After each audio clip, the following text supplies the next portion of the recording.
surgeons keep our hearts beating. They do the amazing, help save lives, and so can you. Your CSL plasma donation can help create 24 critical life-saving medicines that can give Grandpa the chance for his heart to swell when he meets his new grandson, or give a bride the chance for her heart to skip a beat on her wedding day. Every plasma donation helps more than you know. Do the amazing. Help save lives. Donate today at your local CSL Plasma Center and be rewarded for your generosity. Even long weekends are short, so why spend a second of this one on a drink run? Instead, get drinks delivered right to your door with Drizzly. Drizzly is the easiest way to find the best prices on beer, wine, and spirits, so you can get back to lighting those totally legal fireworks. Download the app or go to drizzly.com. That's DRIZLY.com today. Because the long weekend will be over before this ad is. Must be 21 plus. Not available in all locations.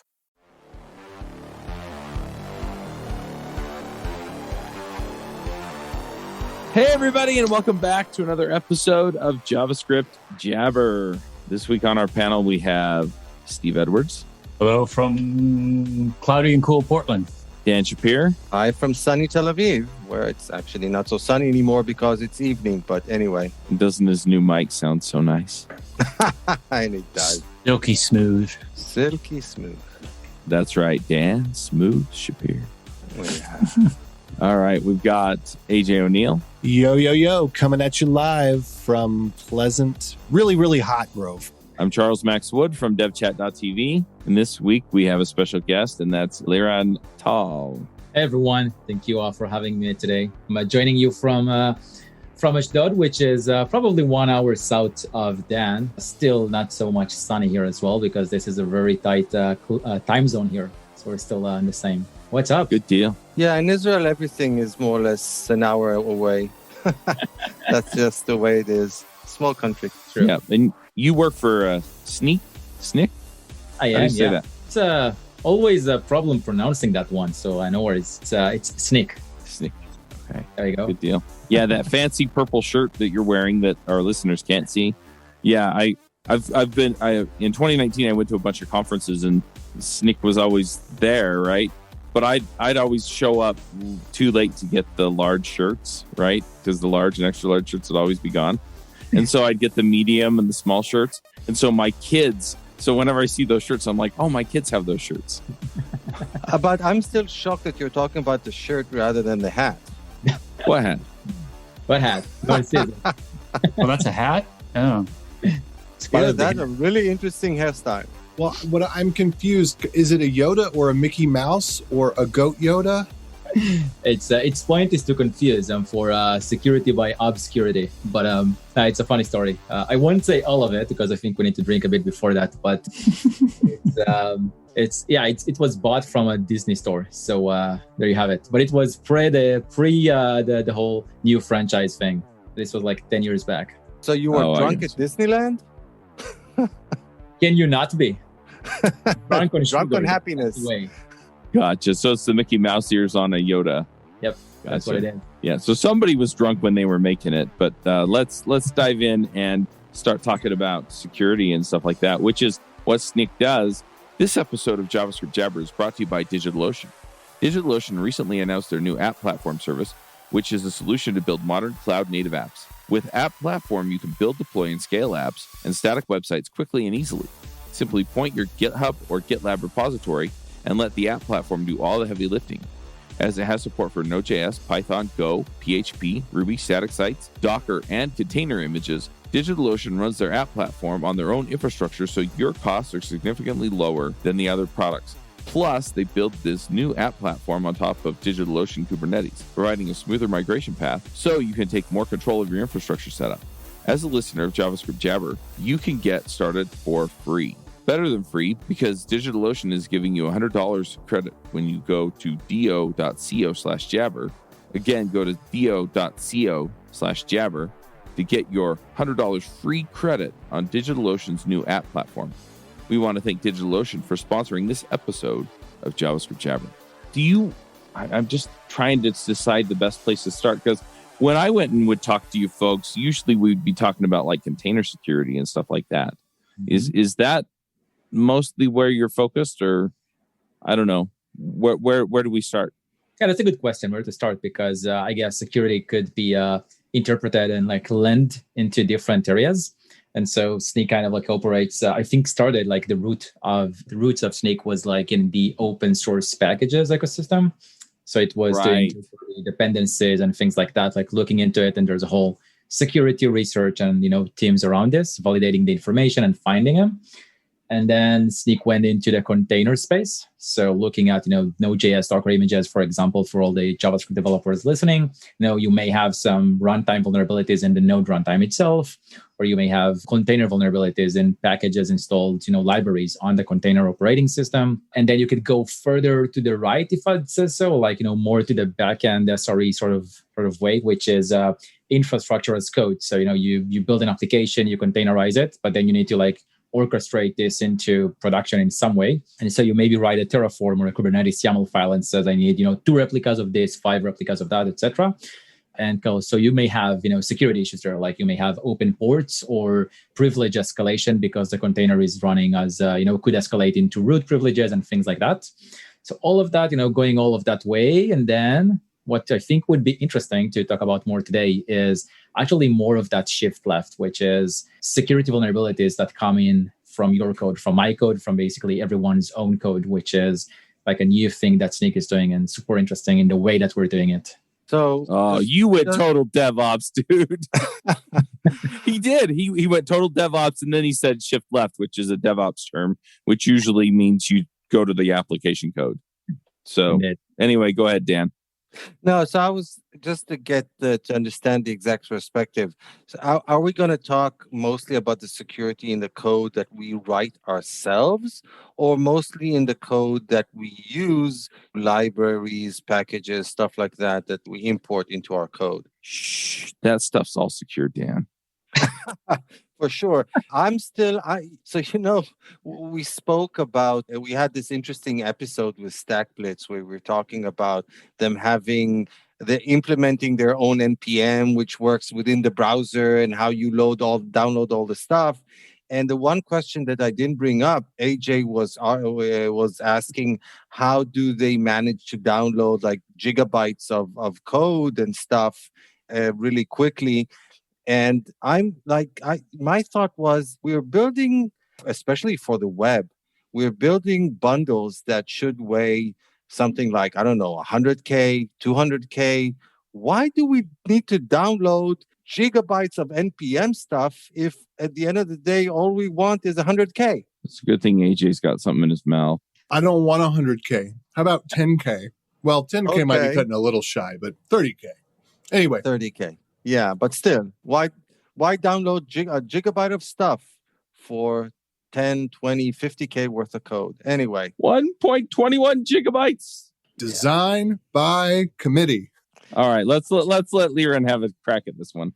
This is funny because I guess I convert that in my head from the front end part of it to the back end, which is for me is like 1 gigabytes of Node modules folder or something like that. That always get back into, which is, if you think about it, it's less painful, right? There's that doesn't really impact the end user in a way. It's the developers or the end user, and you package it up somewhere and deploy it. So that's a different kind of concern. But I hear you, Dan. I think like what you're kind of like raising here is, and we'll maybe like shift a bit from secure coding or security for developers to like a different concerns, which would be an interesting way to connect it back, and that is supply chain security. Like this said, we are all part of this open source ecosystem, this thriving ecosystem, especially in JavaScript. We're all using open source. It's pretty much impossible to use anything that's not open source. And we are targets for others to basically infiltrate or do malicious things. And I have actually pretty interesting ways of how we connect that story from supply chain security into code security. But I'm happy to just start off with that. And, would be actually very interesting for me to like ask you, like, are you concerned, anyone on this panel, about, open source supply chain security? And like, how do you think that, where does this meet you as a developer?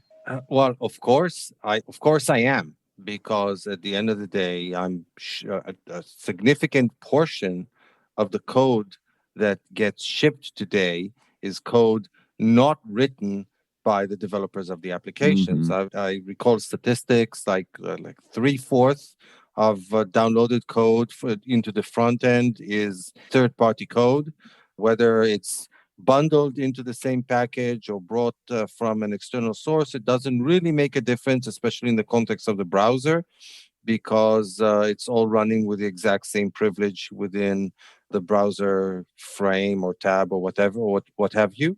And on the back end, it's the same, but even worse, because all the code usually has really significant privileges into the operating system, the ability to touch files, open sockets, do whatever. And again, we were talking about downloading gigabytes of stuff in order to create 200 kilobyte bundle, regardless whether it's running front end or back end. Who has the time and inclination to wade through that gigabyte of stuff and figure out what's all the stuff that's in there and what it's actually doing? So for sure, I'm concerned. But for a lot of developers, that's just basically the cost of doing business. Well, the other thing with the supply chain stuff that's fascinating to me. So I'm going to back this up for just a second. We have Adventures in DevOps on the devchat.tv podcast network. And we've had conversations about this stuff, right, with your dependencies. And you can go listen to some of those. I'll put links to some of that in the show notes. But what's fascinating on top of that was the SolarWinds breach, right, and how that all came about. So sometimes we think about some of this in the context of, okay, there's something in the tool chain that's dependency of a dependency of a dependency somewhere in the chain that provides some helpful utility. That's why it's in there. And then it's got some malicious code in it, right? But the way that the SolarWinds hack happened was that they actually hacked the build server, right?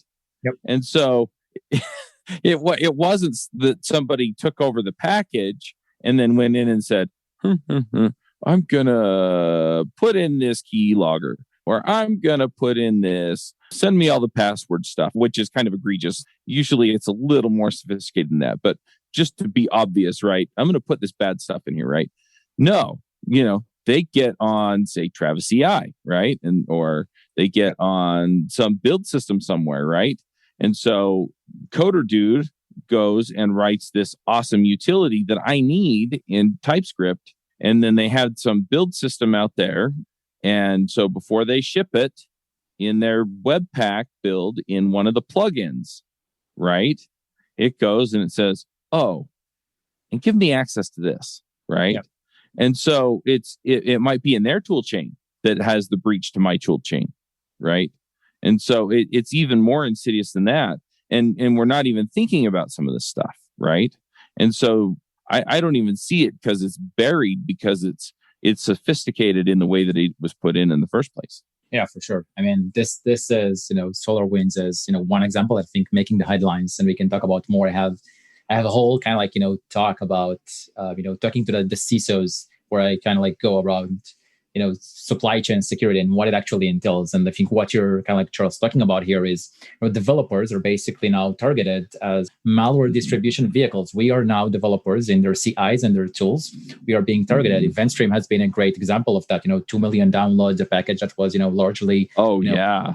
I wouldn't say unmaintained, but it was, it wasn't really actively maintained. And, Dominic, the person owning that, is a very good person, but he was maintaining 500 other packages on NPM. Someone chiming in, they want to help. Of course, it give them some help. And, that's kind of how hijacking happens. We'll put a link to that episode in too. Definitely. So I think if you want to be if you haven't been concerned enough about open source supply chain security, I'll give two perspectives here. I'll start from rewinding back into 1984. There was this maybe anonymous developer to some of you here, maybe not. This Turing Award winner called Ken Thompson. So not a very popular guy. Maybe some people know him. Yeah. If being you a bit. You should. Yeah, you should. So this person had this paper called Reflections on Trusting Trust back in 1984. And he kind of describes how he backdoors the Unix login program. And then he continues and says, well, I'll go ahead and add a backdoor to the C compiler. So when the C compiler compiles the login program, that's when, the backdoor will get injected. But then he goes and says, well, you know what?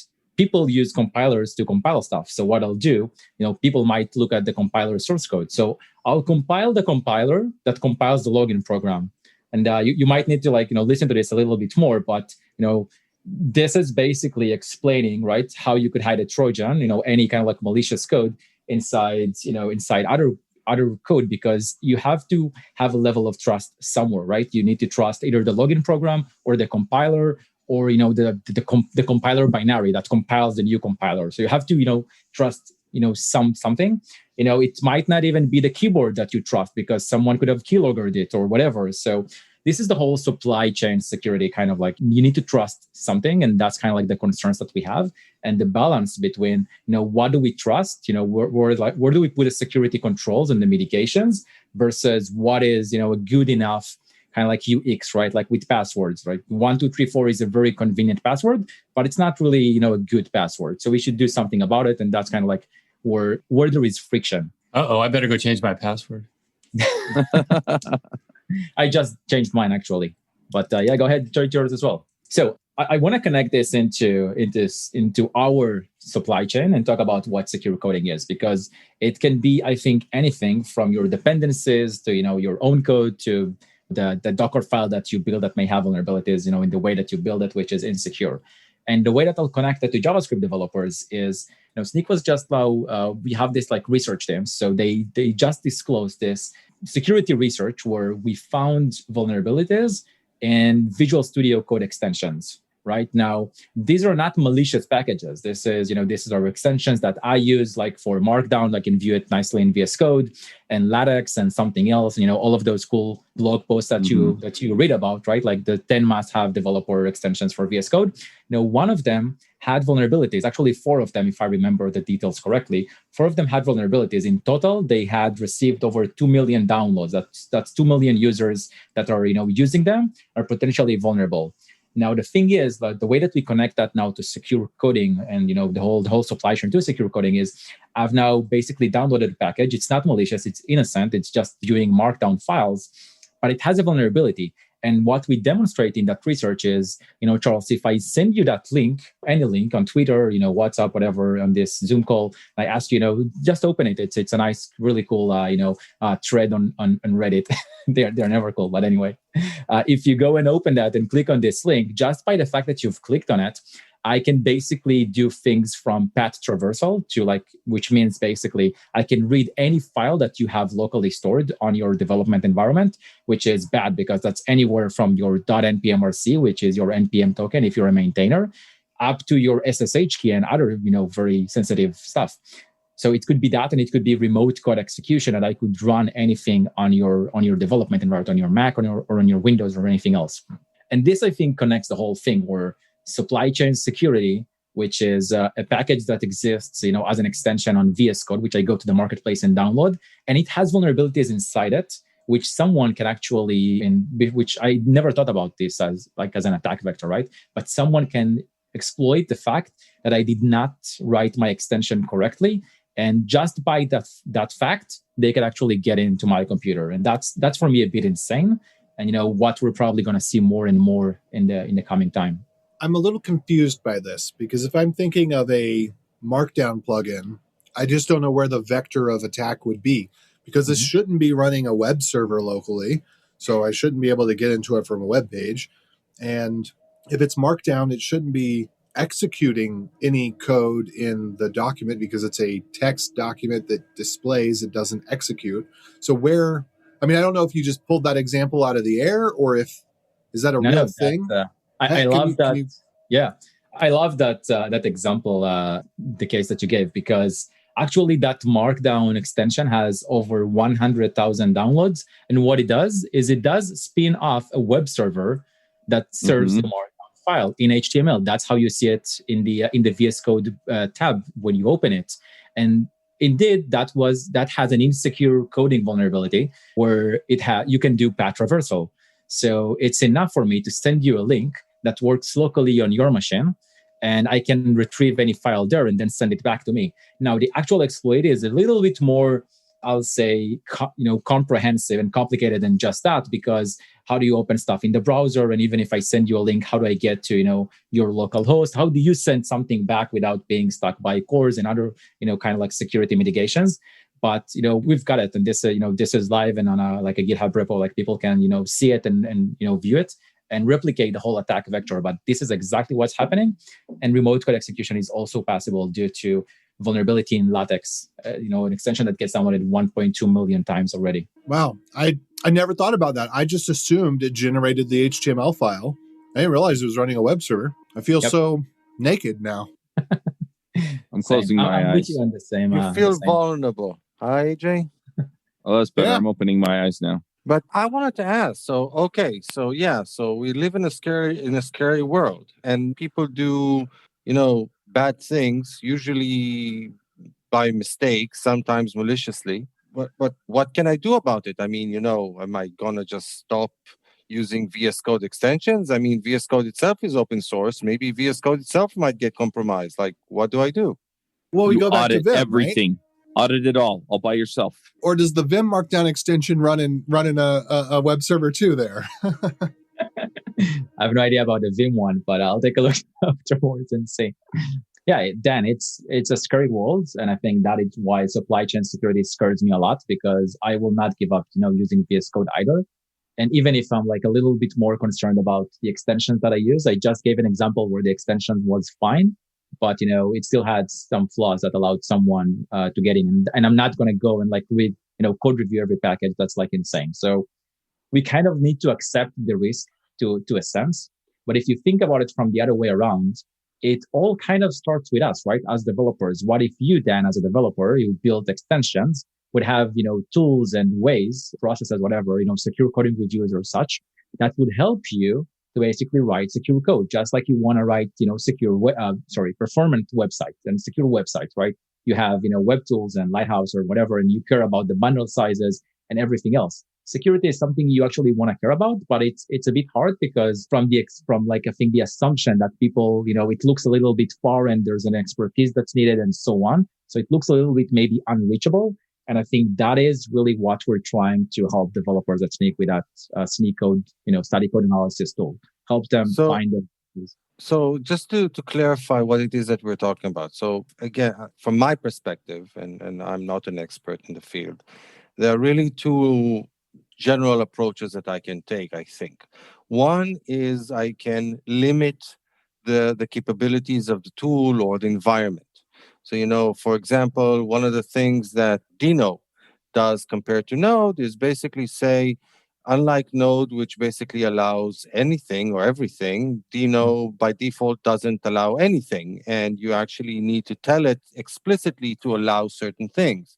So certain applications that bad code might still be injected, but then would fail because the environment that it's running in won't give it the permissions to do the bad things that it wants to do. But on the other hand, it's kind of like the permission thing on mobile devices. You want that app. So that app says, yeah, but I need permissions to access your photos and your contacts and whatnot. And you say, but I really want to play that game. So you let it have them. And that's kind of my problem with this permission-based thing is if you're rigorous about it, you can block a lot of attack vectors. But at the end of the day, we want the software that we want. I understand that you're actually advocating or describing something else. Tools that are saying, yeah, we live in this dangerous world. We are going to help you at least write less exploitable code. Is that what you're talking about? Yes, but I'm not saying this is the only thing. Security is all about putting layers of security, principle called security in depth, which is, if we can limit the, what VS Code extensions allow, what VS Code allows extensions to do, if we can limit that scope, the same kind of security model that Dino has, that's great. Let's do it. But, it's not done today. And is it realistic to expect that, every new Sublime and, your VS Code and your iTerm and everything else that has a marketplace will adopt it? No, and it will take time. So what I'm saying, to begin with, we as developers writing code, it would be great if we start off, with ourselves and, write more secure code to begin with. Yeah, but the problem is that, how do I put it? So you're saying, well, you need to go and write the plugins that are secure. But my problem is that I don't know the vulnerabilities that I don't know, I guess. Right. I don't know where my gaps in my knowledge are. And so, I mean, I can go do research and I can go and try and figure out where kind of the low hanging fruit is or where the obvious issues are. Right. And I try and stay up to date on this stuff. Right. Because I have a full-time job at a large financial company that they put us through a bunch of training. Right. It's like, don't do any of this stuff because we could get in trouble. Right. But at the end of the day, there's just so much to know, right? And you can go read up on OWASP and you can go do all this other stuff. But yeah, it's impossible to know it all. You're right. This is tough. And that's kind of like, I think where the world aligns with what we're trying to do with developer first security tooling, right? Which is not just, there's two things here. There's finding the issues and then there's fixing them. So let's start with finding, like you said, Charles, like, how do we know if we are writing insecure code? So I'd say we could try as developers to use different tools. One of them is if people use ESLint as a linter, most JavaScript developers probably are aware of it and, probably use it. Yeah, we're using it. Exactly. I use it as well. But it says, more popular as a code quality / code style kind of, maybe guidelines around your code base. You want to make sure that everyone writes in the same way on the team and so on.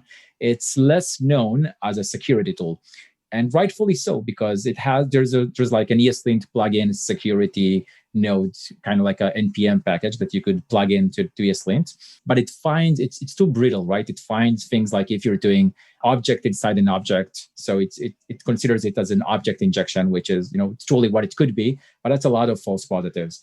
And if you're doing something like child process, because you're writing a CLI or you need to do something, it will complain if it has a variable versus actually a hard-coded file name or something like that.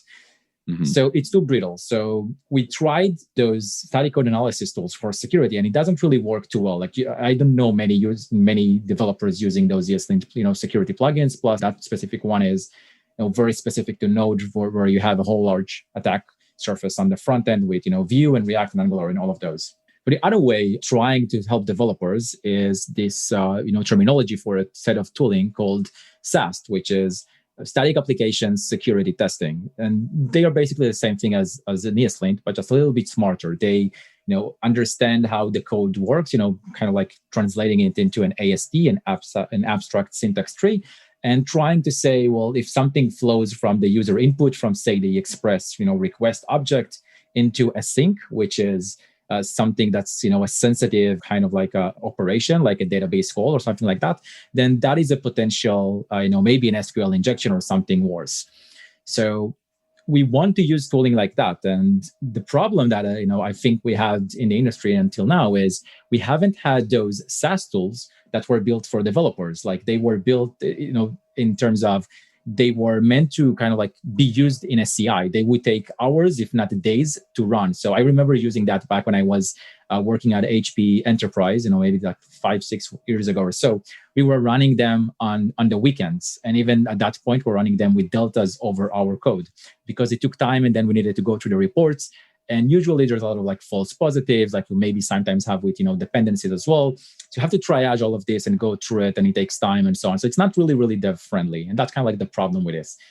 And I would go ahead. If I can ask something about that, how much of the problem that you're describing has to do with the fact that we are coding in JavaScript? JavaScript being such a malleable and dynamic language. I mean, would it been like a lot easier, or at least more possible, if we were using something that more static language, more declarative type programming language, one of those Reason ML sort of things, or Haskell, or I don't know, something along these lines? Well, yes and no. I mean, there's definitely a significant factor in terms of like, have we ever seen, tooling for JavaScript, at a very good level? I don't think we have seen that, too much before. And that's something to, to observe and see if we're able to like find a tooling that helps with this.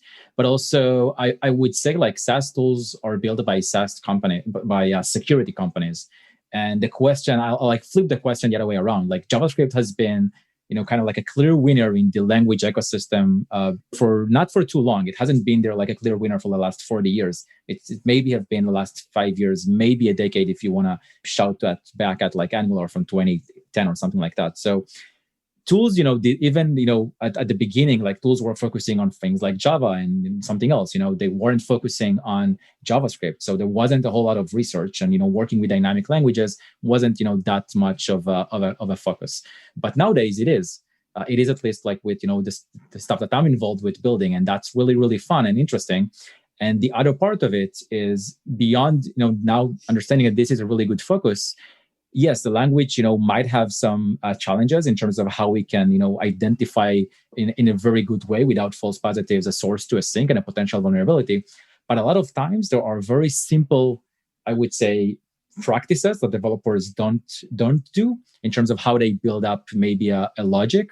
And that leads to potential, significant security issues that are not really hard to find out. For example, path traversals. For example, like, we understand the logic where you're trying to access a file or save or upload or, do something with it. And you are concatenating two variables without actually using a sanitizer before, or you're concatenating them in a bad way and so on. It goes to open redirects and, many other, I'll say, potential vulnerabilities in your code that are not that hard to detect and actually really easy sometimes to fix as well. So that's really great if we can surface those. It's really amusing how after all these years, concatenating files, directories, paths, or URLs remains such a challenge. It is, yep. This is the story of like that Markdown extension. It had path traversal. It just concatenated to strings. And sometimes, by the way, it's the fact that developers do not understand exactly how the underlying APIs work. So even if you do like path join, like the Node API to join to directories, you do path join and you do a / in the beginning to make it relative. It doesn't stop me from doing .. as the user input later on and escaping. Or people like, sanitize. They say, oh, people will do .. I'll go ahead and sanitize it and then concatenate the strings. But people do not understand that you could encode, like URL encode that into 2%E, 2%E, which is a URL encoding for that. And that works. And that has been a path traversal in the ST module, the NPM package that served, was like a local HTML server. And has been, people writing those pieces of code and not understanding exactly the best practices, exactly how to use the API, exactly how to escape or how to work with data. And we make those mistakes all the time. That really is strange because we've had SQL injection for a little while that was bad. And then every single SQL library since, 1999 or so has had a secure by default query method. It's interesting that we don't have it across every language a secure by default path join. You bring up a really interesting point. And I'm glad you mentioned that about the URL encoding. I didn't know about that. Yep. I'm glad we're like learning new things here because this is what, this is part of the solution, right? It's educating and creating awareness in terms of how to do things correctly. Having the tooling that helps us do it as well. I'm going to go create an NPM module real quick, path.safejoin. Going back to the tooling, you started mentioning the type of tooling that you guys are either doing or looking at. So can you elaborate on that? Yeah, definitely. So Snyk does this has this product called Snyk Code, and it's freely available, but like much closer to the developers, it's available already in the extensions marketplace. Or if you're using VS Code or IntelliJ, you could go ahead and plug it, install it and use it. And I think that is a lot of the shift of like the mindset, the mind shift of understanding where developers need security, and that is very early on. So it has a CLI as well. You have the Snyk CLI, you can run Snyk code test, and you can use that. If you think about it a little bit more, like that's what I want to do more is position this as kind of like a linter. Like this is another part of your local CI step, if you want to call it like that. And you can use it as like pre-commit hooks, which, makes sure that all of your open source dependencies are clean and make sure that your code is clean. And then if you go back to the developer experience, that is, think that you are just writing a path concatenation kind of like logic to do something, I don't know, for whatever reasons. But if you're doing that, while you're actually coding, the IDE plugin analyzes your code, sends it to our remote server. It happens super fast. This is like seconds. The moment that I do Command S to save the file, that's where it takes place. And at that point, if I've done something that's potentially bad, I'll get, that kind of like, the linter kind of like where it underlines the API call, the function of what I've done. And it will tell me what is wrong with that, whether that is a patch reversal or an SQL injection or something else. And I would say, I'll go now to the extent of where I really love where this is going and what we're developing. If you use the extension, what we actually do is not only find those issues and like surface them. When you look at like the, show suggestion to fix it, like linters kind of like, want to do, it actually opens for you a tab, which, in VS Code on another view and says, these are 3 commits that I found that had a similar issue and it shows you the commit diff that actually fixed it. So if you think about it, it's kind of like bringing Stack Overflow, the website into your IDE for security. And I'm not going to recommend this now, but in an essence, it's like you could copy paste the correct code into your code base from that suggestion of some other commits. If you trust it enough, if you have verified it, and so on. And this is the fix. So we kind of like help you find, but not only find, but actually fix the problem. And this is, I think, where the whole developer-friendly mindset really works well, and where I would love to see this tooling evolves and get more adopted by developers. I'm just amused, though, that you're now kind of selling us on this VS Code extension after getting us all scared about VS Code extensions.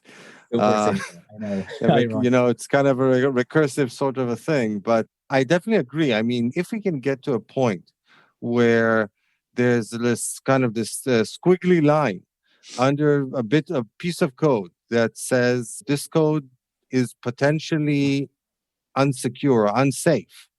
And in the same way that currently says this code does not meet our coding standard or unused variable or I don't know, whatever. And in the same sort of way, I have this option that says fix it. And, maybe it just fixes it. Alternatively, it shows me several possibility of fixes and lets me choose the appropriate one. I would definitely go for something like that if the quality is good enough. Agree. We need to. I think the challenge is how do we give good information with super small /no false positives, because I think the more that you have the false positives, and that's what happened with SaaS tools and dependency tooling that had other false positives. People avoid, like when they see it too much time and it's a false positive and they know it, they'll go ahead and ignore it. And what happens at the end of the day, they'll ignore something that was actually true at the end of the day, right? Which is what we want to avoid. So tooling needs to evolve to basically give you 0 false positives, so you would have a really good way to find issues and actually attend to them. I want to push a little bit here, because one thing that I've seen with like linters, linters is a terrible example, honestly, for this, but some of the other tools like CI or some of the other tools that I've seen is that people become overly dependent on the tool, right? Mm-hmm. And so they kind of assume that the tool gives them a positive, false positive, true positive, it doesn't matter. Yep. They become dependent on the tool to just tell them everything's okay, and then they just coast, right? And so they don't put any other practices into place, right? They don't actually go into, I need to learn code structure. I need to learn design patterns. I need to learn some of the other coding practices that are actually going to improve their code, right? I need to learn how the framework works. I need to learn how the language works. I need to learn basic, fundamental architecture and coding structures, right? So if we keep talking about this term secure coding, like what are secure coding practices, right? If I were going to become a practitioner of this, right, not a tool user of this, what does that look like? Yep, great question. I think there's probably not one answer to that. There's no silver lining kind of like or silver bullet that would work for everything. But what I found the most impactful practice and culture to have is to put it in your head really, really deep and thick that input is problematic and you have to handle with input. And I'm saying this, and it might look obvious to people. Of course, user input, I never trust it. But input comes in so many ways, especially in today's cloud native kind of like world. And what do I mean by that is, imagine the fact that when you think of input, you think of query parameters and form input and whatever.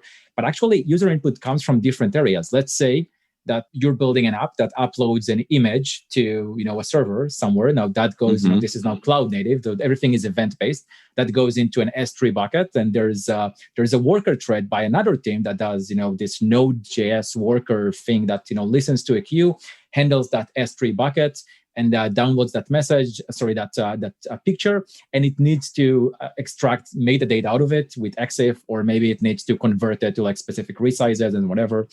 So it does that, and that specific team may not understand or like completely realize that this file has been originated by a user, and there's so many ways that the user, an end user, could have impacted and modified data in the file. Everything starting from the file name to the fact that the EXIF metadata that I was just seeing a tweet today of like a security research of someone basically inserting JavaScript inside an EXIF information. They event specific data inside an image, which another application actually used to extract and show this like metadata that you see on like a website, like what is the geolocation and things like that. And they rendered an XSS. So from a file to an XSS. So that's why I'm saying, like, if you are conscious to the fact that user input comes from so many ways and you need to treat it correctly, whether that's, escaping it or sanitizing it or validating it to a schema or whatever, that goes a long way. If you could master that as I'd say as like an awareness thing, one thing that you take from security, and you code review everything with those eyes, I'd say that's a pretty big win. So code review is obviously awesome, and awareness is important. But taking us back to tooling, and I'll say why tooling is so important from my perspective. First of all, we have come to rely a lot on tooling, which I think in this case could be a good thing. I mean, we are using Prettier, we are using Slint. We usually abide by their suggestions. So if you can create a tool that gives good suggestions in this context, I think people will use it. So that's a plus. And another thing is, we have so many people coming into the industry, so many juniors, and a lot of them are not getting the ideal mentorship that they might get. And there's no reason to assume that they would be even cognizant of these sorts of things from the get-go.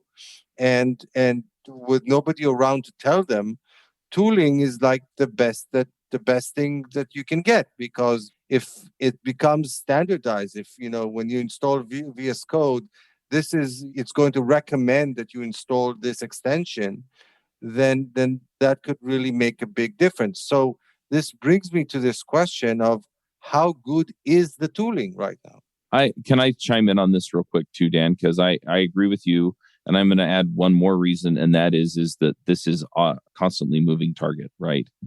All of the vulnerabilities that we're talking about here, and Liran pointed this out, right, with VS Code and with all of the different plugins and stuff and all that. There are going to be new plugins, there are going to be new vulnerabilities in the plugins, new vulnerabilities in the new version of VS Code. And so, yeah, if we are updating our tooling and we get new tooling and we're using the latest tooling, it's going to automatically pick up some of that stuff. So I completely agree with you there. And it's an easy win. So yeah, how good is the tooling? And I also want to throw in, how do you choose good tooling? Okay, so I would say a good tooling is one that works with your workflows, whatever they are. So if you are fine, waiting the weekend for like a SAS code scan, a static code analysis scan running and going back at it, that's fine. If you like move at that pace as well, that's okay. If you need something more, in your workflows, like fast, giving you all this extra information, there's tooling for that as well. So whatever makes you productive, whatever actually makes you secure, whatever helps you solve the problem, that's what you need. I'm, not going to say here, use this or the other in terms of like vendors, but I think, we understand in general, and think in the security space, and I'm not gonna represent the security personas, but I think there's a really great understanding that security tools that were up to a few years ago were built towards the security personas have now realized that what you need to do is build security tools for developers, because they are key to fix things and not just keep ignoring them or like work on a backlog of whatever items that need reviewing. So that's, I'm going to put the line in the sand there so that we don't go into comparing vendors. Are you ready for core web vitals? Fortunately, Raygun can help. These modern performance metrics play an important role in determining the health of your website, which is why Raygun has baked them directly into their real user monitoring tools. Now you can see your core web vital scores are trending across your entire website in real time and drill into individual pages to focus your efforts on the biggest performance gains. Unlike traditional tools, Raygun surfaces real user data, not synthetic, giving you greater insights and control. Filter your score by time frame, browser, device, geolocation, whatever matters to you most. And what makes Raygun truly unique is the level of detail they provide so you can take action. Quickly identify and resolve front-end performance issues with full waterfall breakdowns, user session data, instance-level diagnostics of every page request, and a whole lot more. Visit Raygun.com today and take control of your core web vitals. Plans start from as little as $8 per month. That's Raygun.com for your free 14-day trial. That's fair. Yeah. I guess. Yeah, but still, I'm going to push on this a little bit more. I apologize, Chuck. I was going to push too, so go ahead. I'm not asking about a particular vendor. So I'm not asking you to say like this product is great, but in this one it is not. What I am saying is, what's the current state in general of the industry? Like, can I even get good tooling, one that would safeguard me to a reasonable extent? So there are a few. I think it depends, like, where do we want to draw, like, what's the scope? Obviously, if you look at third-party dependencies, there's like the GitHub advisors and all the other tooling that exists, and I think that's good enough, right? That's for an individual developer maybe maintaining an open source project. Those toolings, the npm audit and all of those things, they're good enough. I have my own views, and I can share some of the data as well in terms of this, of like why I think other toolings that have more security depth are more important. But if we look at, I'll say maybe secure coding, perspective of like the SAST kind of things here, I don't know of many secure coding tools in terms of the SAS, the static code analysis aspects, that are for JavaScript and that are free. And I think that's kind of like the mind shift change. Like if you look at the other vendors, the big players, it's this whole shift that Snyk has, in a sense of like offering stuff for free for open source and even private repositories. It doesn't exist. That is something that we've kind of like rocked the boat. Like if you wanted to buy, you usually buy security, and for a lot of money. And I think in that sense, we've made security more accessible to developers, to everyone to use. And there are other tools that you could use that are maybe open source, like, SonarQube. I've heard people, using that for Java and JavaScript, and it has this find bugs and some security rules that, helps you. So I haven't checked and seen like what's the overall state across the ecosystem. I think that would be an interesting, maybe a benchmark of sort to say. But I think there's a really great and bright future in terms of what's coming ahead for developer, secure coding tooling. What I'm getting from you, although I understand your reluctance of being like too markety, is that, yeah. So I'll just phrase it like this.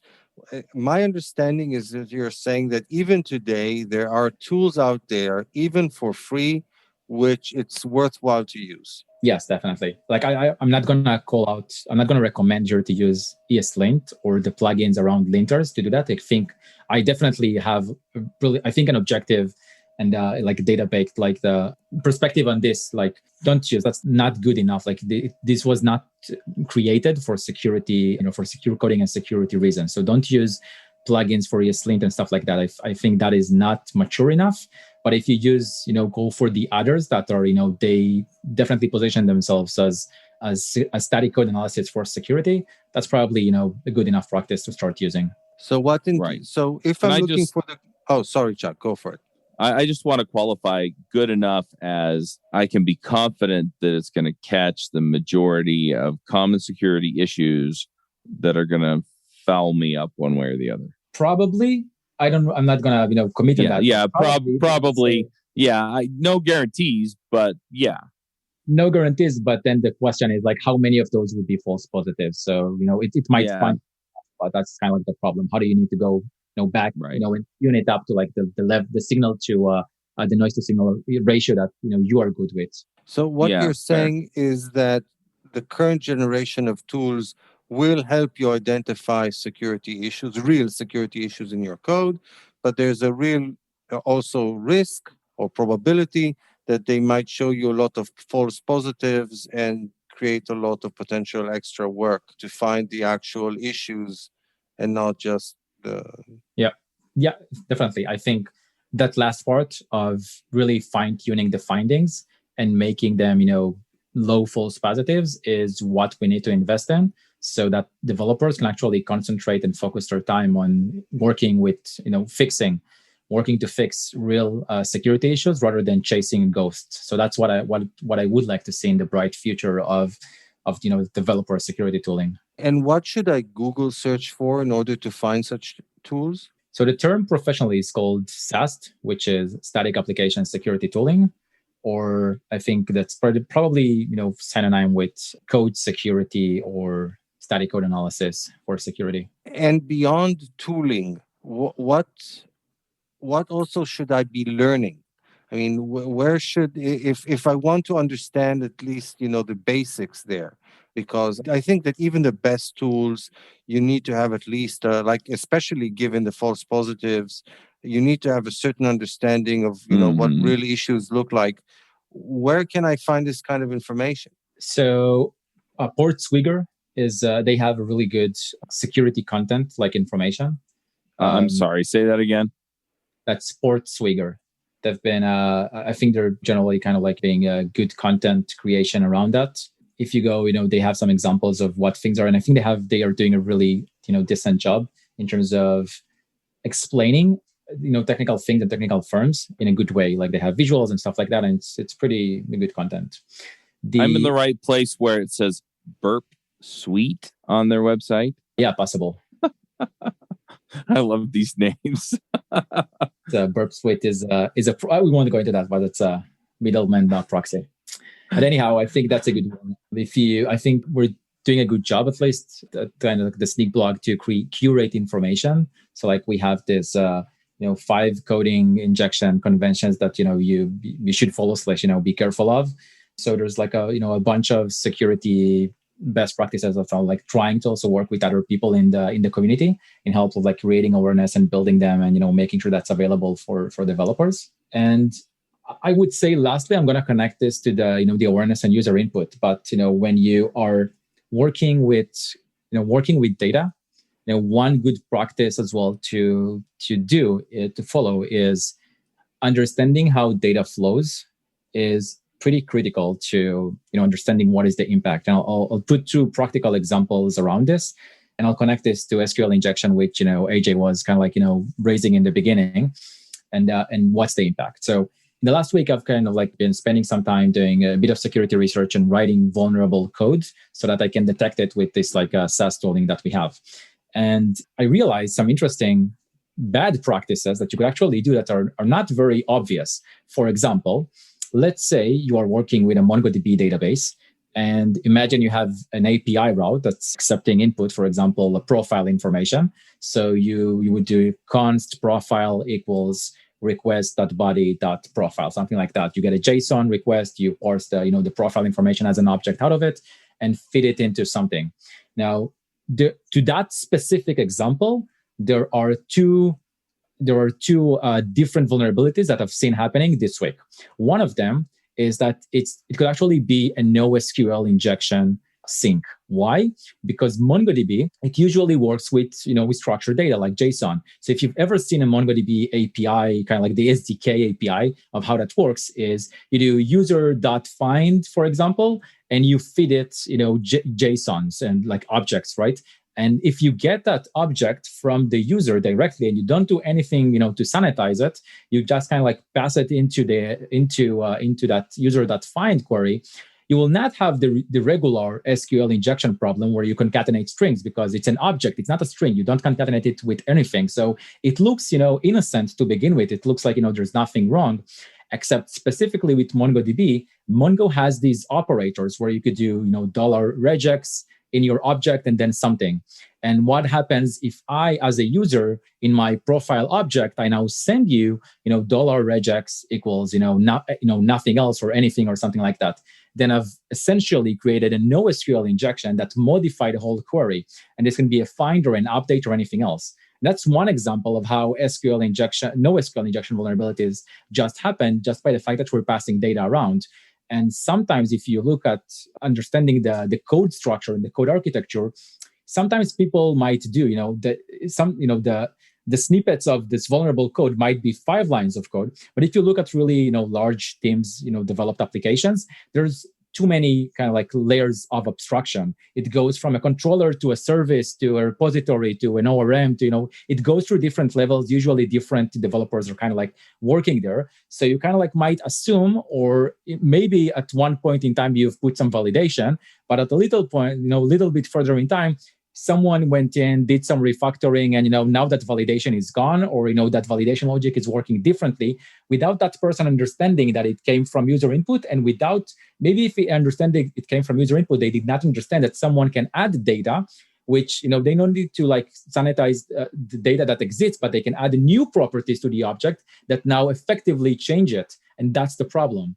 We do not always have that grasp that those kind of modifications happening to our code as it flows through the entire application stack. That was a mouthful. I know it was taking you towards several code flows, but I think I have more examples of how these things happen, and I think understanding how code flows is super important, but it's also super hard. That's why we need static code analysis tools. Yeah, well, basically, the thing that we always need to remember is that SQL injection is just a special case of a general problem. It's the moment you put instructions inside a string, you're kind of screwed. and it might be SQL, it might be XSL, it might be JavaScript and HTML. And now it could be NoSQL or any other type of domain-specific language. Basically, it's something that we do. We do it because it's easy to do it. We do it because we need to pass these instructions around across the network and stuff like that. And it's going to be a vulnerability. True. And that exact same example of taking an object from the request and pushing it onto some function could actually also be compromising you in terms of a prototype pollution vulnerabilities, which I know people have kind of like deemed them as false positives and ignores, and what's the actual impact. Well, I have, a few examples of, I've seen one of them this week. I've actually tweeted about it and like made a whole, like, well, let's find this thing together where, we inject an object into a view, and the rendering engine of the view template, like for example, EJS or handlebars or something else, it's actually rendering it, and the impact of that exact JSON, because I can control it, and that's what's been passed to the view, is being interpolated, and now it can access actually several layers of the prototype chains of object in JavaScript, and that leads to prototype pollutions. Yeah, one other thing that occurred to me too was that we have so JavaScript runs kind of everywhere, right? And so we have sort of these semi-trusted. I don't know if that's good or bad. I don't know. You were like saying that, and it's like, is it good? Is it bad? Yeah, well, it depends, right? And it depends on how your security is compromised. So we kind of have these semi-trusted API consumption engines that we usually use for rendering and communicating on web pages, right? It all kind of functions as a web application, but then we have more highly trusted things that use like API keys or some forms of authentication, and we run like mobile apps or desktop apps or set top like Amazon Fire Stick, Apple TV apps, right? That are all written in JavaScript and things like that, right? And we fully authenticate them, and we just kind of trust the API information coming in from them. And so if those systems are compromised, we may be swallowing whole information coming in that we may or may not even be taking, as we may be trusting our application to sanitize it. And if that application's compromised on its build process or anything like that, I mean, any of that could be coming in as well. It just occurs to me, I mean, any part of this, you're talking about this workflow, any part of that workflow is compromised and the whole system's compromised. I know that we're approaching the end of the show, but maybe it still might be worthwhile for our listeners if you gave a really brief description of what prototype pollution actually is. You mentioned it in your description before. Yeah, sure. So you need to have some basic understanding, I guess, in JavaScript to understand that there's a prototype chain in the way that objects are built. And objects are usually, kind of like inherit from that, bigger basic object entity. And what happens is if someone is able to, even you could open the DevTools as like maybe listen to this podcast on your browser or something. If you open DevTools and you do, the object curly braces, and you do dot underscore underscore proto underscore underscore and dot something else, add an object to it, and then you do a console log for a new object curly brace with that key, that property that you added to it, you will find that it's there. And the reason to that is because that data is inherited. And like when JavaScript looks at, a property and it doesn't exist on the specific object, it goes up the chain and tries to find them. So it's, I think when you think about it like that and you have that kind of like, a visual in your head, you now understand that if someone is able to give you, an object structure, any sort of object structure, or maybe you create an object structure out of data insecurely, then someone is able to now, this is what we call prototype pollution. They're able to pollute, basically to add or change specific properties of the base object.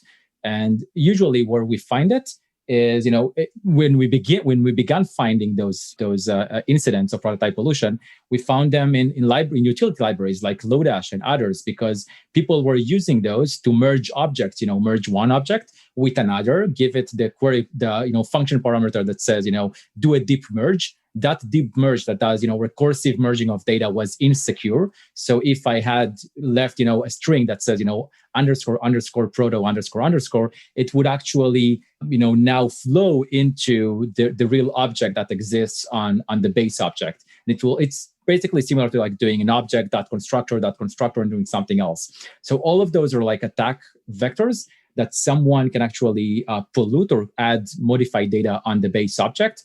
And it can be anything from, you could think about someone adding data to it, like maybe the base object has is admin, and somewhere else in the code, the backend or whatever, they are checking that, there's like an is admin property on it. When it doesn't exist on the actual user, now the prototype pollution plays in, because what JavaScript will do is it will look on the base object, and that one has is admin. So that's kind of like the classic example of like how a prototype pollution flows, but it can have devastating impact on running applications, because I can actually pollute the base object so that toString as a function that exists on the base object would not be an actual function, but something else. And then when you run it, you get a denial of service, because you're trying to invoke a function for something that, I've now changed, and it's not a function anymore. ToString is now some variable that returns true. So that's kind of like how prototype pollution flows in. And the cases that we've seen it that you should be careful for is all those JSON merges / when you are creating potentially insecure structures of JSON from input, you are maybe creating them and merging them in an incorrect way. Interesting. I hadn't thought of coming at it that way before. So I'm still very intrigued when I see prototype pollutions in different ways as well. It's not an easy concept, I think, to grasp, because it may have different impact in the way that it actually like flows in an application. But it's always interesting to see there are many libraries that has this, from type ORM, which is an ORM, like an SQL library, and it has a prototype pollution. I actually have really working demo of that. I'll give you the links afterwards that you could look into it and understand how maybe prototype pollution actually impacts a vulnerability in a third-party dependency. The coder is insecure, and you could actually work from that prototype pollution to create an SQL injection, so that the whole kind of like attack vector in play. I think that another way to look at it or to think about it is simply the fact that JavaScript is intentionally malleable. The whole thing about prototypes was created from the get-go to enable the language to be retrofitted with new functionality. And the same mechanism that enables us to add missing language features to support all browsers can be used to modify existing features for nefarious purposes. So I could literally go in and modify the behavior of, like you said, of toString or concat or whatever, and wreak havoc on the application. And again, it's because third-party code and first-party code within the browser or within Node run with the exact same privileges. Right. Perhaps adding here maybe a mitigation that we've kind of like discussed as an ecosystem, as a way to kind of like work around this, is you could freeze objects. So you could have an object and, say object freeze, and freeze specific methods or properties on the object and say to the basically tell the runtime, I do not allow anyone to try and modify this. And that's one way of treating those what we call usually primordials, the objects, the array, the basic objects, from being altered. So prototype pollution will not be a way of doing that. Realistically, it's like you said, like JavaScript is malleable. So like I could go ahead now, create an object, freeze it, send it over to React, which will pass it as props, and somewhere down the line, it will break the application. Why? Because I've basically did that, and there's some library that expects different things. So it's practical way, not really useful way of doing it. Awesome. Well, we need to get to picks. I actually have a hard stop. So let's go ahead and do picks. But this has been really, really fascinating. Really enjoyed it. I remember working my tail off to become a senior developer. I read every book I could get my hands on. I went to any conference I could and watched the videos about the things that I thought I needed to learn. And eventually, I got that senior developer job. And then I realized that the rest of my career looked just like where I was now. I mean, where was the rush I got from learning? What was I supposed to do to keep growing? And then I found it. I got the chance to mentor some developers. I started a podcast and helped many more developers. I did screencasts and helped even more developers. I kind of became a dev hero. And now I want to help you become one too. And if you're looking forward to something more than doing the same thing at a different job 3 years from now, then join the Dev Heroes Accelerator. I'll walk you through the process of building and growing a following and finding people that you can uniquely help as you build the next stage of your career. You can learn more at devheroesaccelerator.com. I'm actually going to start with picks, and then I'm going to let the rest of the panel finish the show because I actually have to go to a coaching call. So I have probably been picking Who Not How like every week for the last few weeks. I am still really, really enjoying that book. So I'm going to just shout it out again because it is really making me think. I have been reading other books. What I do, my process, I'll just kind of throw this out there, is I get up in the morning now at like 4 a.m. and I read my scriptures, and then I read another book, and then I read a little bit of Who Not How, and then I'll go work out. And so I go work out at 5, and then I come back and I do usually two hours of focused time because I don't have to drive my kids to school anymore. And then I'll do some family time, and then I'll get to work. And so the other books that I've been reading or listening to more are, I'm just going to throw them out there. So one of them is As a Man Thinketh. It's an older book. It's pretty good. It's a little bit dense, like information wise. Like a lot of other books, they'll kind of mix in like, hey, here's a story, here's an example, and so they kind of illustrate it. And he really just packs in the information and doesn't give you as much of kind of the other stuff. But it is really, really good stuff. So I've really been enjoying, I enjoyed reading that one. And then I'm also going to pick Discourse, which is forum software. And I've moved a few of the show's prep documents over to it as opposed to Google Docs. And the guests and hosts that have been using it so far have really liked it much more than Google Docs as a way of being able to collaborate on just being able to prep. So the guests have been able to just drop in and say, hey, here's some of the things I think you ought to ask. Here's some of the other topics I'd like to cover. So some of it has been interesting because it's been, we're going to change the focus of the episode a little bit to this, and then we'll have you back on to talk about this other topic, right? And just stuff like that. And so it's been really kind of fun to dive in and see how this is all working out. So it's just been this migration process over to that. And then But Who Not How has also been helping me just focus on getting these processes together for the shows. So I'm going to pick all of that. And then my other pick is Monday.com. And I think I've picked that before too, but that's the task process system that we use for tracking all of the podcasts and things like that. And it's been tremendous. So been happy with that. And there was another book I was going to pick and I can't think of what it was. So unless I can find it in the next about 2 seconds, I'm going to let Dan go. Oh, Psycho-Cybernetics is the other book, which kind of goes along with As a Man Thinketh. It's a little bit more concrete in its approach. So the one is more conceptual and the other one is a little bit more concrete in just kind of how you visualize and think about what you want so that you can manifest it. So yeah, those are my picks. Dan, why don't you go ahead and go? I'll type these in And then, if you guys can wrap up and then get us stuff for the show notes, that'd be great. Thanks, Chuck. So I also need to leave a little bit early, so I asked to go after Chuck. And I actually have two picks, which are actually both of them related to this podcast in a way.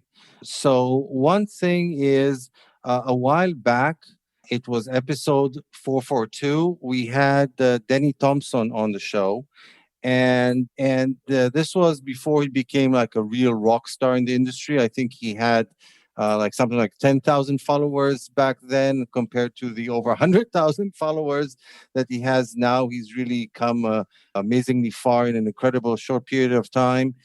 It was an awesome episode. I think it's one of our most popular ones, but it turns out that it had and it still has a positive impact beyond its initial impact. It turns out that a lot of people are still listening to this episode and finding a lot of inspiration in it. And recently, I came across this story about this guy, Sam Sigmore, who actually turned out that he was kind of like at a crossroads in his life, thinking about where to go next in his career. He wasn't in tech at all. And then he heard this episode with Danny, and that kind of made up his mind to try going to tech. And 9 months later, he's working in tech and making a living. And this is just an awesome story. And it's so great and so inspirational that we're actually going to have him on the show as well. Hopefully, I think like in a month or so. And it's a really interesting story. And I'm really happy about this kind of situation where we have this sort of a gift that keeps on giving. So that's one pick that I have. And the other pick that I have is also about somebody who was on our show, and that's Alex Russell. He was on episode 439. His episode was interestingly titled More Jabber About Less JavaScript. Alex is really a big proponent of the open web and the success of the web, and talking about how we are using the web to build front ends that don't scale in the sense that they're too heavy for many of our potential users and intended audience. We are pushing down, we were talking about today in this episode about pushing down so much JavaScript, in the context of NPM and all the security challenges that it can bring about. But it also has all these challenges around simply building interfaces that are too heavy for the devices that a lot of our users are using. So that comes up very often in Alex's talks. And he's recently written a really interesting article about it, titled "The Mobile Performance Inequality Gap for 2021," in which he shows that while on the one hand we're moving forward with the types of devices that we have, like the newest iPhones are often faster than our laptops are at running JavaScript, for example. The end result of that is that we're actually potentially widening the gap with a lot of our users. So if we write, developers often have the latest and greatest devices. And if we write our code so that it works well on our devices, it might be that we're leaving behind something like 80% of the world's users. Now, the reason that I'm bringing Alex up is that after 12 years at Google, Alex has actually recently announced that he's leaving Google. I don't know where he plans to go next, but I really hope that wherever he goes, he remains involved in the success of the open web. He's been involved in a lot of projects around that, and we all owe him a debt of gratitude for it. And those are my picks for today. So thank you, Liran, for coming on our show. And I have to drop off as well. So bye, everybody. Bye, Dan. Thank you. Am I going next? If you want to. Typically, we have the guests go last, but you can jump ahead. I don't know. Go ahead. Go ahead, AJ. Okay. I will try to make mine long today, because sometimes I say that I'm going to try to make it short, and then I make it long. So I figure maybe I'll just tell the truth this time. Go for it. All right. So the first thing I'm going to pick, because it came to my mind very early on in our discussion, is the OMG USB. And this guy's Twitter account will probably link to his blog and his products and other stuff. But basically, you can do really creepy stuff with electronics these days in terms of spying on people. And microchips have become so small and so powerful that you can literally insert spy hardware inside of a USB cable and all sorts of other things too. And so I think this was the one. I actually didn't double check. I just did a quick Google search for what I thought it was, and the name sounded familiar. So whatever. But if I remember correctly, this was the Twitter channel in which I saw something about how they would replace half a battery with from an iPhone with a GPS tracker and stuff like that, or at least that discussion led me here. Anyway, it's weird. It's weird what you can do with hardware. It's crazy. Also, not a super related topic, but kind of sort of related. So we think of North Korea in America as mostly a joke. And by that, I mean the average person, I think, thinks of North Korea as a joke because it's kind of a meme and you hear about it and nobody has any connections to it because, well, it turns out that you probably can't.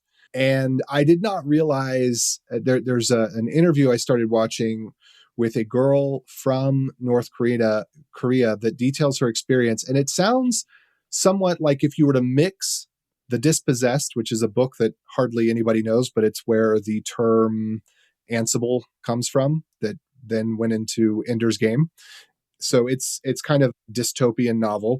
And then The Hunger Games. If you could mix those two together, that's what North Korea is like from her description. She has a book called In Order to Live. I haven't started listening to it yet, but I just got it and I will, because I'm very interested to know. But basically, I mean, we live such pampered lives, and I didn't realize the reality of dictators and people who believe that they're creating the perfect society at all costs, no matter how many people have to starve in order to create that perfect society and such. So I'm picking that because I think it might be a good thing for a lot of us pampered people to be a little more aware of. And then beyond that, I've been working on an authentication library. Well, actually, it's not really that I've been working on a library as much as I've been working on some authentication stuff for 2 different companies. And I am live streaming as I create it. So by the time that this airs, I'll probably be done with it. But so far, there are 5 different parts, and they range between half an hour and 2.5 hours each. And so if you want to watch someone create an auth library and talk about some of the security concerns and whatnot as I go along, I'm just, talking out loud as I go. It's not structured. I didn't know what I was going to do ahead of time. I do a little bit of code and then I go figure out a little bit more of the requirements and I do a little bit more of the code, and it's just real, actual live work. And then the usual, if you want to follow me on Beyond Code, Facebook, YouTube, and Twitter, I've got the links to that. And I typically post the more structured videos on the Beyond Code channel, and my more live unstructured stuff is on my Cool Age 86 channel. But that's that. Steve? Okie doke. Well, I'll start with a non-dad joke and then get to the dad jokes, because I know that's what everybody listens to this entire podcast for, is to hear my dad jokes. Came across a GitHub repo as a Vue developer. This is kind of stuff that's interesting, and it looks like a good starter kit for playing with Vue 3, something I haven't been able to do too much as I've been buried in a very large project that's still in Vue 2. But it's called the Vue 3 Starter Kit, Vue 3 Starter by Kutia Software Company. Looks like it has a lot of stuff built into it already. So take that for what it's worth. I'll put the link in the show notes. And then for my jokes for the day, in the past, I've talked a lot about, my job history, like getting fired from the bank because the lady came in and asked to check her balance and I pushed her over. This one's a little different in that I turned down an offer to invest in a company that made crystal balls, but I just couldn't see a future in it. And then talking about, my mom, and she used to say, the only way to a man's heart is through his stomach. She was a very lovely woman. Man, she was a terrible surgeon. So anyway, I'll put links to both of those in the show notes. And for everybody listening, I'm watching 2 people really laughing, but they're muted, so you can't hear them laughing. So you're just going to have to take my word for it. So those are my picks. It's true. I was laughing. I actually did laugh. Same here. It's respecting you with muting in so we don't interrupt everyone else. All right. So I think that's all we got, right, AJ?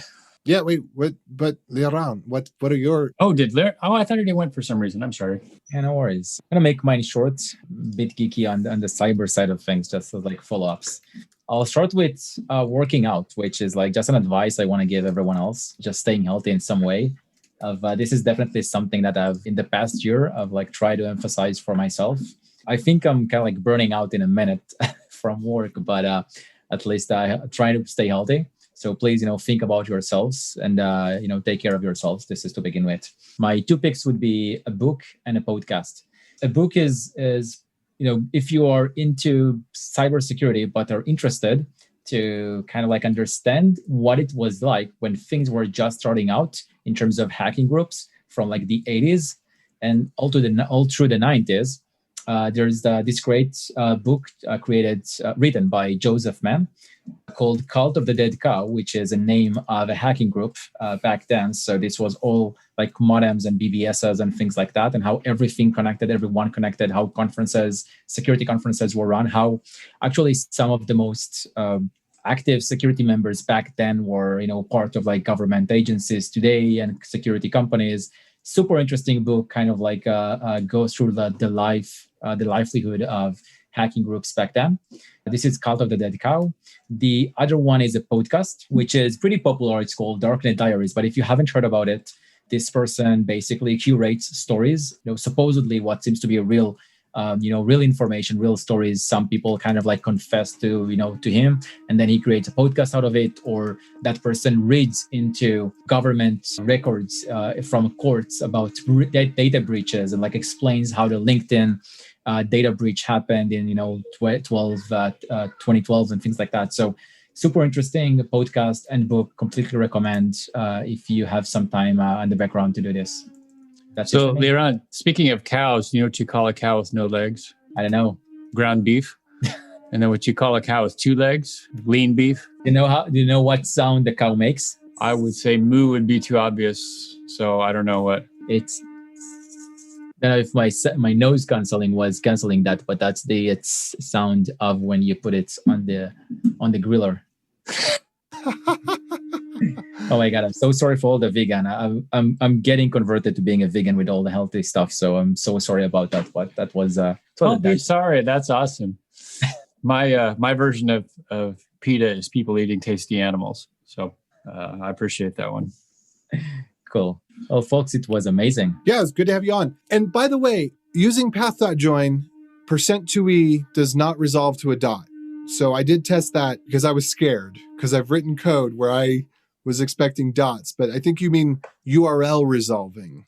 You have to worry about the %2e, not path resolving. Or does Windows, where did you see that %2e turns into a dot? I guess it depends whether you are encoding it or not, because if you are getting sent %2e, you may be just getting it as is and fitting it somewhere else, maybe to another URL or something else. So I don't know if path.join specifically handles that or not, but usually that's a sync maybe sometimes before it. Okay, yeah, I see what you're saying. But yeah, if somebody is checking paths when they go to the file system, they will not be vulnerable to that. Because I was thinking, I was thinking the OS level, at the OS level, the path.join was doing that.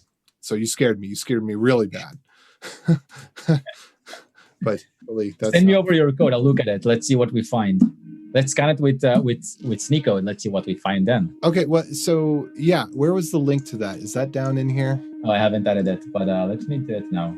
Yeah, add that link because I want to check that out. And ping me if you find something, or I guess that code is not actually public, right? But happy to look at some snippets if you find them. All right. There we go.